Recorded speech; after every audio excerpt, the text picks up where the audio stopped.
The Water Lady, how Darlene Arvizo helps a thirsty Navajo nation. Thirsty, Cody says, waking up on this cold morning under a starry sky. He reaches for the cup of water near his bed. It's empty. Though the sun is still asleep over the Navajo Nation, the kitchen is warm and bustling when Cody walks in. His mother has just poured water from the bucket near the sink into a pot for oatmeal. His grandmother feeds baby sister, and Cody's two older brothers race out the door for school on the reservation.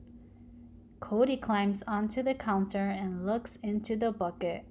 Now it's empty too. A few miles away, Darlene Arvizo finishes braiding her long, dark hair. She wakes her grandchildren, helps them dress for school, and makes them breakfast. Every day we are blessed, she thinks as she fills her glass from the sink. She has running water in her trailer. Many families on the reservation do not. No gushing showers, no flushing toilets, no flowing sinks. As light peeks over the horizon, Cody skips down the wooden porch steps to three big blue water barrels. He scrambles up and carefully lifts the rock, holding one lid in place. He looks inside. Empty. So is the next. And the next. This is the only water Cody's family has. And it's gone. All used up.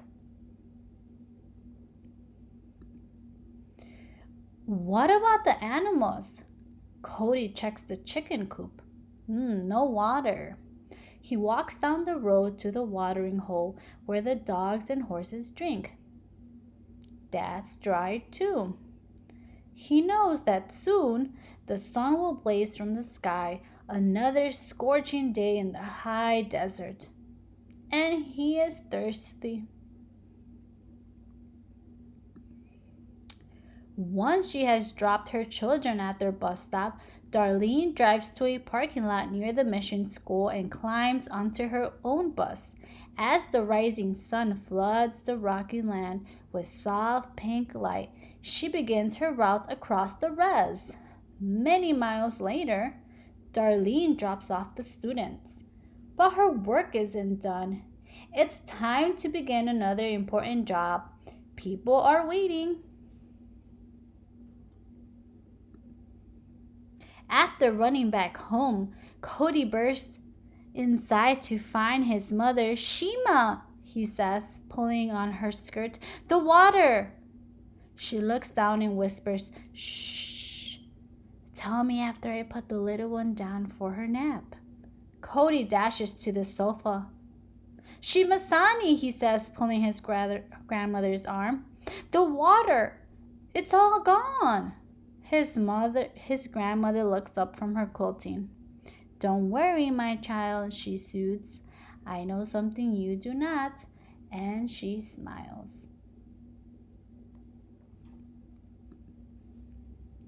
Sunshine gleams up on the big yellow tanker truck as Darlene climbs up its ladder and opens the hatch on top.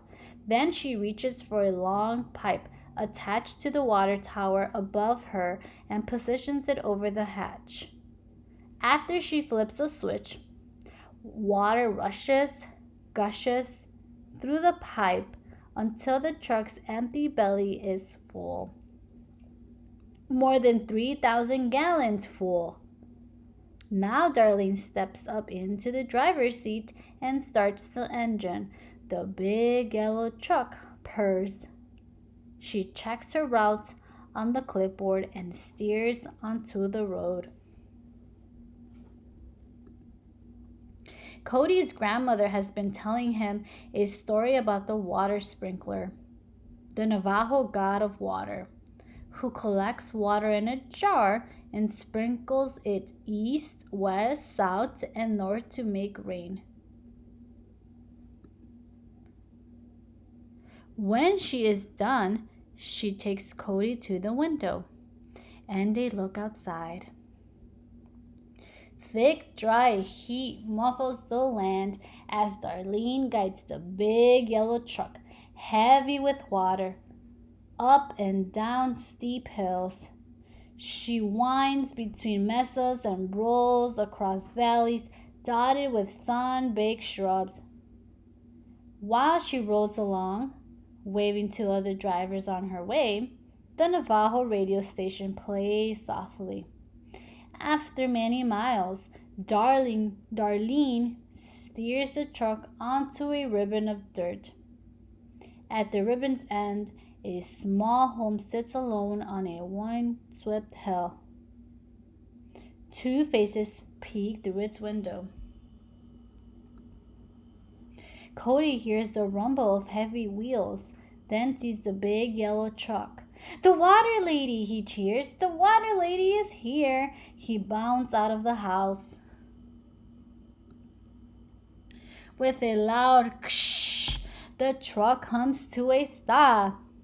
"Yadi, Cody," Darlene calls, and she drags the thick hose to the water barrels. She pulls the lever, and Cody watches cool, clean water pour into a barrel. "Water, water!" Cody sings. The chickens cluck. A skinny puppy pads out from under the porch and laps up the drips as Darlene moves the hose to the next barrel. The sun is beating down by the time Darlene finishes filling all 3 barrels. Cody dashes inside and a moment later is back with the empty bucket from near the sink.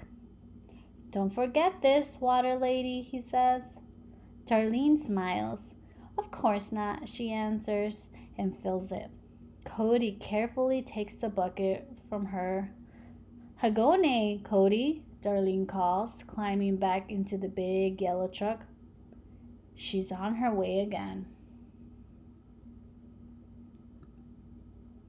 Darlene will bring water to 10 families today and 10 more tomorrow. By the end of the month, over 200 families will have been served. Then she'll start all over. She knows that the families will make careful use of their gift. They'll fill the chicken's feeder with just enough fresh water. They'll catch each drop from a shower to water the flowers. They'll reuse dishwater to mop floors and bath water to do laundry. They'll use laundry water again to wash the car. While almost every other American will use around 100 gallons of water today, many on the Navajo reservation will use only 7. Now Cody's mother helps him place the heavy bucket back near the sink.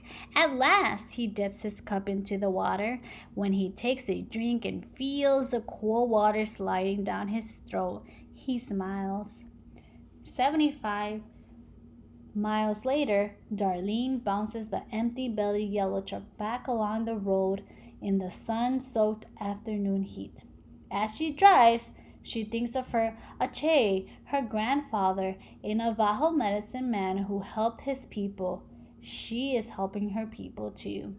Although she's tired, Darlene climbs back onto the school bus to pick up her students and bring them home.